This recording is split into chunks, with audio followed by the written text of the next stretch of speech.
I purchased some Starbucks gift cards to give to the flight attendants to thank them for the extra attention. Wow. I mean, are my people awesome or awesome? Making sure we got on board with all our stuff, putting the changing table down for me and not hurrying us on or off the plane. I flew first class and the changing table was at the front. They were wonderful regardless, but wanted to show some appreciation. Okay, let me stop there. This is such amazing advice that I would have never thought of myself, and I learned so much from my community. Welcome to the Adoption Roadmap Podcast, your go-to guide through the beautiful, complex, and transformative journey of adoption. I'm Rebecca Gruenspan, a single mom through adoption consultant for over a decade, author of the Adoption Roadmap book, and your trusted guide. In each episode, we dive into real experiences, expert insights, and the raw, honest truths that you will need to navigate your journey. Whether you're just beginning, in the thick of it, or well past placement, you'll find support and community here to help you navigate this unique path with confidence and love. Adoption isn't all rainbows and butterflies. It is life-changing and worth every bit of effort. Let's learn, grow, and journey together on the Adoption Roadmap Podcast. Happy New Year! Hi, I'm back. I feel like it's been forever since I have done my last live, and I'm excited to be back with you guys. New year, new word. My word for the year is adapt. And the way I got to it, if you didn't read it in my stories, I drove to the gym. Shout out to Planet Fitness. I drove to the gym. I thought I forgot my phone. Now, my phone is where I check in for the gym and where my workouts are. So I use it, and also music, but that's less important. And so I was faced with the decision, do I drive back home to get my phone, which is only 3 minutes away, and out loud I said, adapt. Okay, I'm just gonna adapt. I'm gonna go in and I'm gonna just do any kind of workout. And so then I thought, wow, well that's weird. I just said the word adapt out loud. It's a word I don't use very often. I guess that's my word for the year. So that's how I came up with my word. Do you have a word? And by the way, it turns out my phone was in my pocket the whole time, so we didn't have an issue. But if we did, I would have adapted. Do you have a word?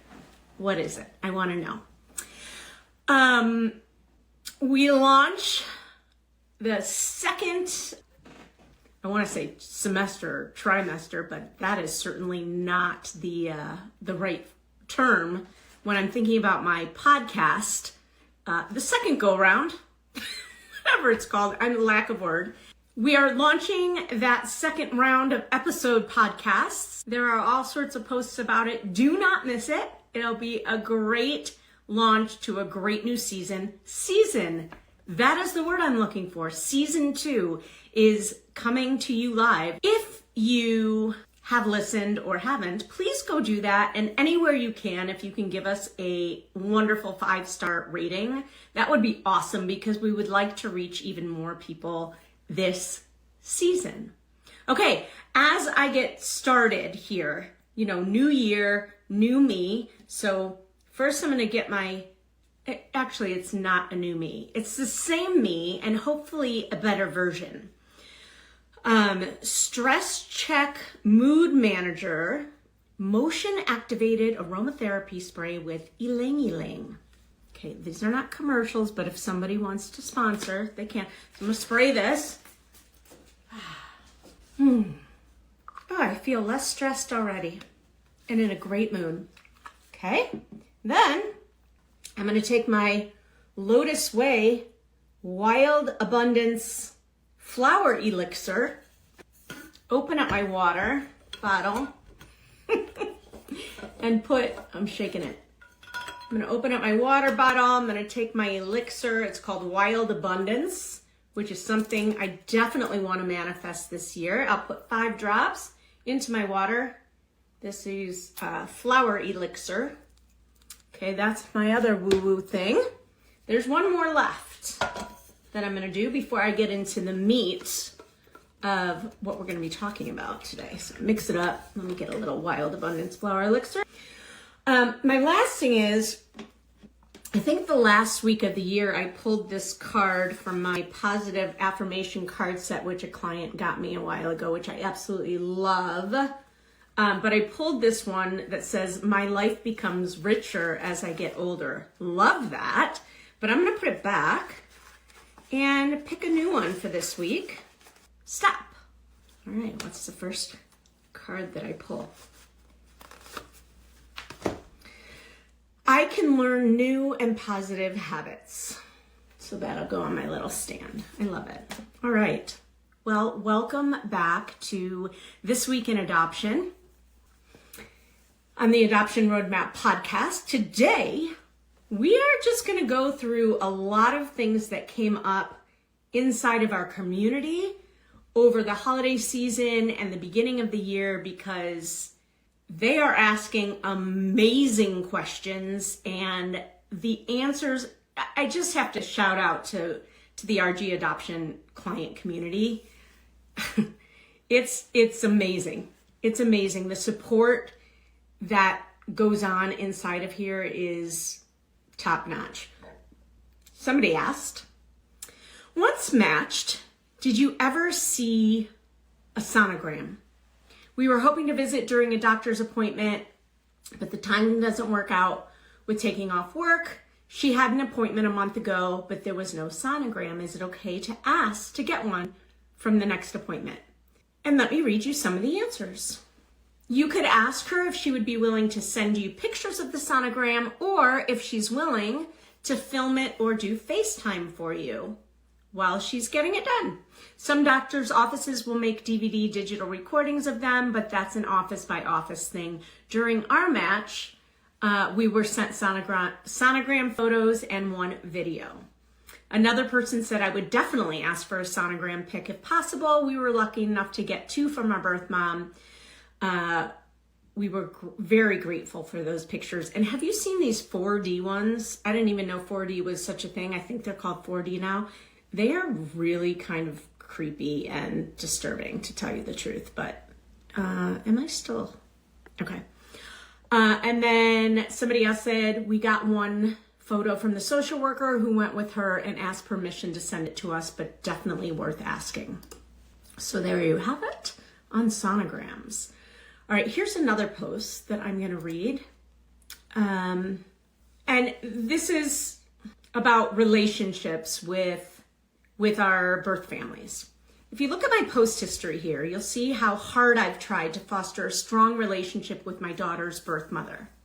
But man, she's not making it easy. I know that she gets really emotional, especially this time of year, as she has a tendency to drop off the face of the earth sporadically. This often happens around the holidays, around my daughter's birthday, around visits, even when we're already in town to visit. My daughter just turned 5, and birth mom didn't send a text or a message. She hasn't messaged in a few weeks, in fact. I've sent her messages for the holidays and told her I was thinking of her on my daughter's birthday, but no reply. It feels different though now, because my daughter keeps saying how she misses her sisters, her biological sisters, and her brother. And she's trying to figure out why there is this missing piece of her family. I want to be able to say that I'll coordinate a visit, but it's not really in my hands. I've tried that repeatedly, and the birth mom has just disappeared or flakes. I think my daughter's awareness level is increasing, and I feel I've reached a breaking point where I can no longer set her up for disappointment. How do I explain the situation and why her birth mom isn't showing up and why she can't see her siblings? I do not want to badmouth anyone, and I also don't want to promise something I can't deliver. Wow. This is an incredible question and conversation, and one that's very common. and one where, we talk about explaining the story and explaining the nuances of our children's adoption with them as it is age appropriate. And this gets a little tricky. So let's see what our community had to say. Just sending a big hug. Let's see here. Our birth mom is also similar. I never know if she will be at a visit or text back. Most of the time she's not present, but her birth dad is very present. So I'm grateful for that. Is there anyone else in the biological family that you can build a reliable relationship with? That might help a bit. Just keep the door open. Your daughter will have to make her own decisions. Be there to support her, her feeling around them. It's a rough road. We just have to be there to support our kids the best we can. And then someone else said, hey, that sounds really hard. I will say that's a really, really a tough one. How do you explain that to your children that, you're all set for a visit, we're going to visit, and then it doesn't happen? And I would say maybe we say, you know what? Let's take a trip or a vacation to such and such a place. And if we can, maybe we'll be able to visit your birth mom if she's available. I can't make any promises, but that would be really great, wouldn't it? I know she's really busy, or, she's dealing with a lot in her life. So, we'll hopefully be able to see, but making no promises. I don't know, maybe that's a way you can word it, but that's a hard one. That's a hard one. And that has happened many a times, even in our relationship, where birth mom will be really present for a while and then completely disappear. And it happened more when my son was younger, and then less so since he's been older. And I do know that birth moms go through seasons of having it be more difficult than other times where they feel like they can have that relationship. So it's a tough one to manage, but I think in all the relationships that we manage within the adoption triad or constellation, that boundaries need to be set in place. And so when we're talking about we cannot make promises when we aren't the ones fully in charge of keeping those promises, and that we have to explain to them, I can promise what I will do.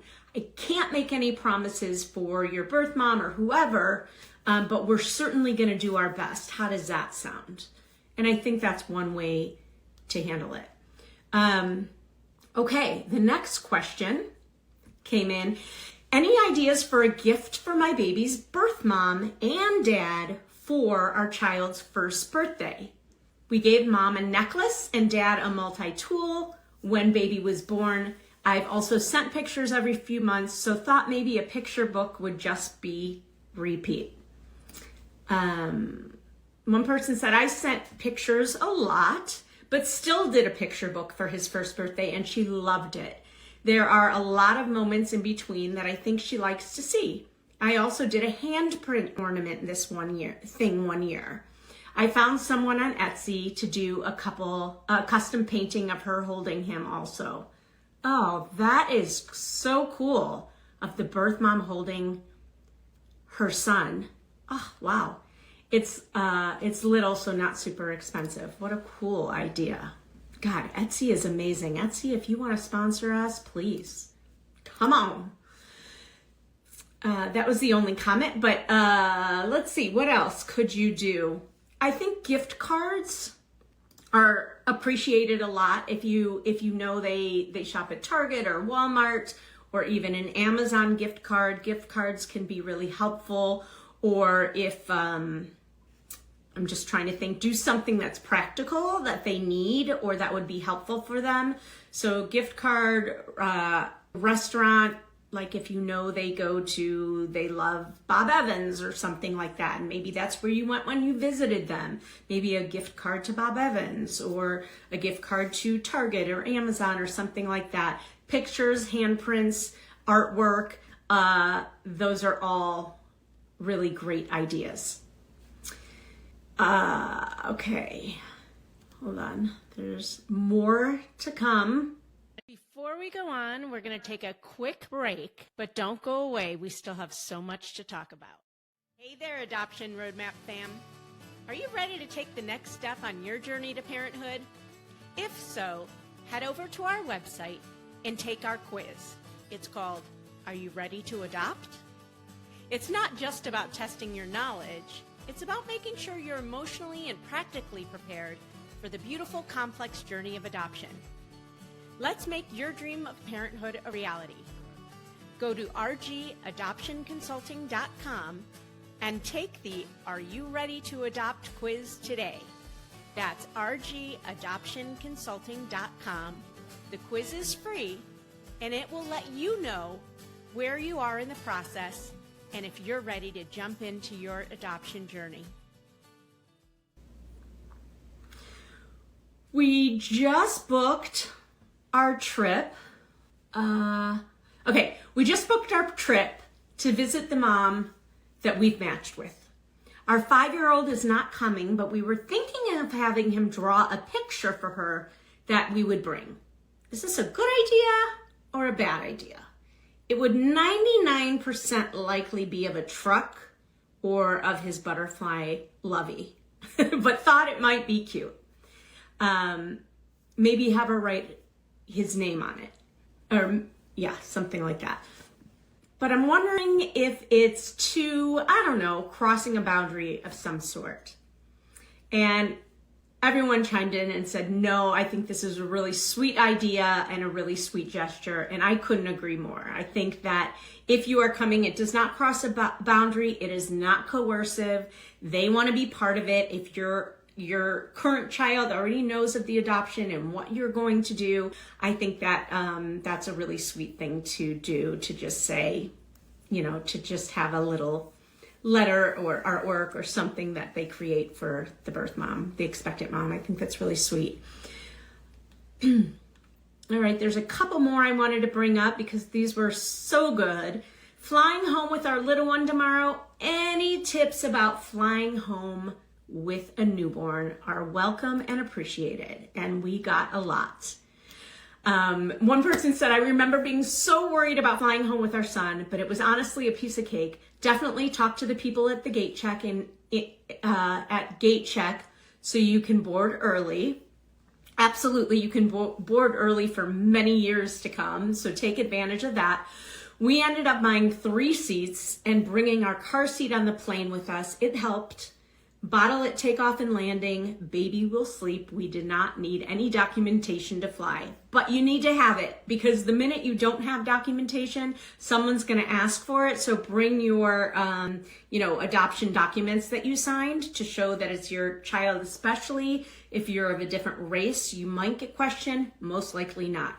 And the thing about the car seat, you can buy a seat for the car seat if you want to bring the car seat on the plane. I would say don't bother. If you have something that you can hold your baby in, like a baby sling or something, plan to hold your baby. However, bring the car seat to the gate because they'll gate check it for you. If there is an empty seat next to you, they'll let you bring it on anyways without paying for it. So save your money. Either one is fine. Here's what worked for us. Somebody else said, be patient and kind to yourself. Amen. Wear the little one in the airport. I had a Solly wrap that allowed her to be close to me without having people come and touch her. Amen to that. Feed at takeoff and landing. Many people will say that it helps with their ears. Best to have the pre-made formula bottles. Absolutely, those glass ones that you can just shake. If you can't or if you don't have and you just have formula, I think they'll let you have a full bottle to take on the plane with you, or you can call for the flight attendant, and they'll do it for you. Change diaper before boarding. Know where the changing table is on the plane. We used points to fly first class for the extra comfort and check-in luggage, only to find out the changing table was in the back of the plane. Bring a change of clothes for the baby on board. Let me read that again. Bring a change of clothes for the baby on board. One for you and one for your partner. Great piece of advice. their baby peed all over herself and all over them. So they needed new clothes. Love it. Let me drink my abundance water. Hold on, please. Here's some tips. Enjoy it and take deep breaths. I had so many people who offered to help, who fawned over my son and were so wonderful. A lot of curiosity, which was nice, and also sometimes uneasy when someone got a little too nosy. I just smiled politely and walked away from those that didn't get the hint. I purchased some Starbucks gift cards to give to the flight attendants to thank them for the extra attention. Wow. I mean, are my people awesome or awesome? Making sure we got on board with all our stuff, putting the changing table down for me and not hurrying us on or off the plane. I flew first class and the changing table was at the front. They were wonderful regardless, but wanted to show some appreciation. Okay, let me stop there. This is such amazing advice that I would have never thought of myself, and I learned so much from my community.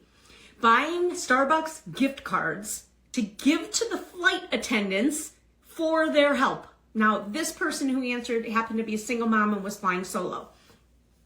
Another person gave me a suggestion recently about bringing little gifts or like snacks or whatever for the nurses at the hospital. Another great idea. Listen, you can never thank somebody enough, and it goes such a long way. Baby wear if you can. I put a light blanket over the carrier through security, and they didn't even ask me to move it. Maybe they thought I was pregnant. Bring the pre-filled ready-made bottles. The hospital may give you some, and always ask for more if they do. I hired a car with a car seat to drive us to the airport and then home. It was costly but worth it. Less hassle than dropping a rental off at the airport. Oh, good idea. I called the airline before to confirm a lap infant, get any guidance about boarding for their specific airline, and see if there were any documents they would require. Definitely bring a doctor's note saying you can fly, right? So you want your adoption papers and also a doctor's note saying that you can fly. Also, some of the airlines will sell you one of those zip bags to put the car seat in, and you can check it, easy peasy, it's fine. You'll be good to go.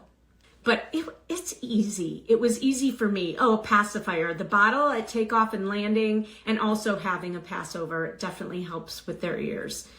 Pack any extra bottles, extra food, just in case. Even if you know it's an hour flight and the baby's not going to need another bottle, you never know what you're going to get stuck with. So plan for all scenarios. Another person said peed all over the place, needed extra clothes. All right. Those are all great ideas. All right, great. So far we've talked about sonograms, relationships with birth moms, on and off, setting some boundaries, flying with newborn. I want to read just a couple more. There was so much. So let me just read a couple more. Okay. This one was interesting. I mean, these things, I never even think of them. After bringing your baby home, has anyone dealt with a grandma needing so much time with the baby, feeling left out all the time, wanting to be around for all the firsts and all of that? If so, how did you establish boundaries in a healthy way? Okay, so boundaries are coming up again. Setting boundaries with your children, setting boundaries with the birth family, setting boundaries with your family and friends. We definitely want grandma to have a relationship, but we're also trying to establish our own traditions and routines as a new family. Okay, here are some of the answers. We struggled with this with my mother-in-law. Our oldest was her first grandchild, and she tried to be overly involved in saying things to her husband like, "They're taking our baby away," when it was time for us to head home. It started making me feel really bad about myself and how I was taking care of my baby. We tried talking to her about it and setting a few boundaries, and she just didn't want to listen. So we had to set bigger boundaries, like limited visits, and then stopped having visits so often altogether, along with a few other boundaries. It took her a while to understand where we were coming from, but she eventually backed down and we were able to loosen some of the boundaries. If this is her first grandchild, she's probably just overexcited, but it's definitely still hard. Another person had this with the maternal bio grandmother, not with their parents. One person said, we did, and this wasn't necessarily adoption related, but we did struggle with this with my mother-in-law when we brought home my oldest. She was showing up constantly without calling, and it was really affecting my mental health postpartum. My husband had to just tell her in a kind way that we understood she was excited, but we were exhausted and trying to get to know our baby as a family. He told her she needed to call and ask before she came over, and that she needed to respect our boundaries if we said no. It was tough at first. There was an awkward time when she showed up and we had to send her home. Woo! And she was very upset, but we got there eventually. It's hard but important to set boundaries early, or this will continue. Sit her down and just have a calm, respectful conversation where your boundaries are clearly stated. Offer a compromise like we'll send lots of pictures, or you can come over once a week at this time as long as we aren't busy. And this same exact scenario came up, same type of scenario, with one of my moms who just adopted, and the birth mom is just constant, and it's feeling overwhelming for the new mom who's, again, just starting her own routines and everything. And so she said, I've been very respectful and responsive, and at the same time starting to set some more boundaries in place. So the sooner that you can do that, the better your relationship will be. The sooner you can do that, the better your relationship will be. If you avoid it, avoiding it is just not even the right kind thing to do. One person just said in the comments, all I have to say is, I should have listened to those around me regarding reconnecting with my birth parents, but I guess I had to learn the hard way. I'd love to learn more, Hannah, about what you mean by that. Like you did connect or you didn't connect, or it was hard to reconnect. What do you mean by that? I'd love to hear more.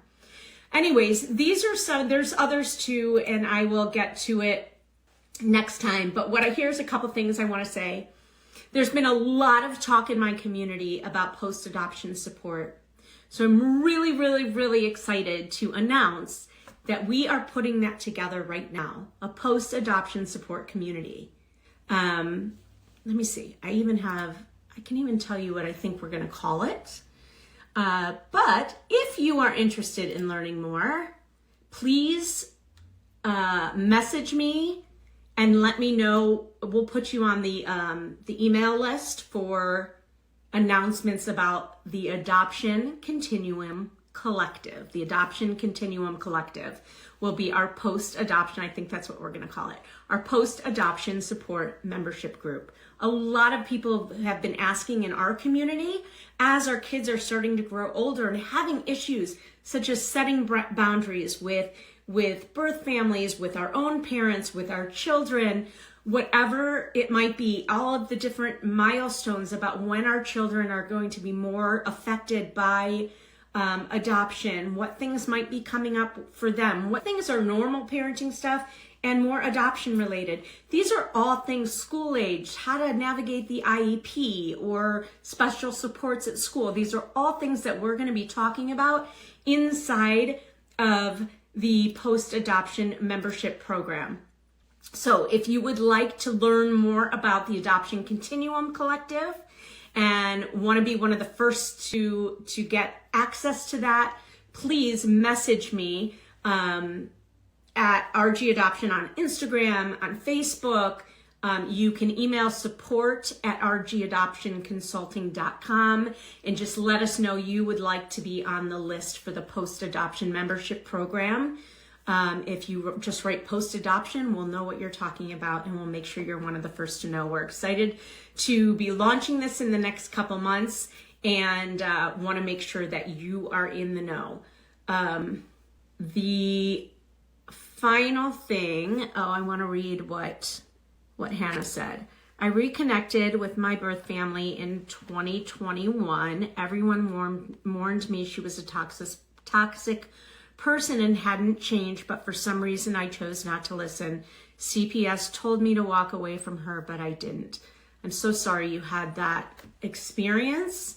And I can only imagine that irregardless of what anyone tells you, it's still your mom, still this person that birthed you.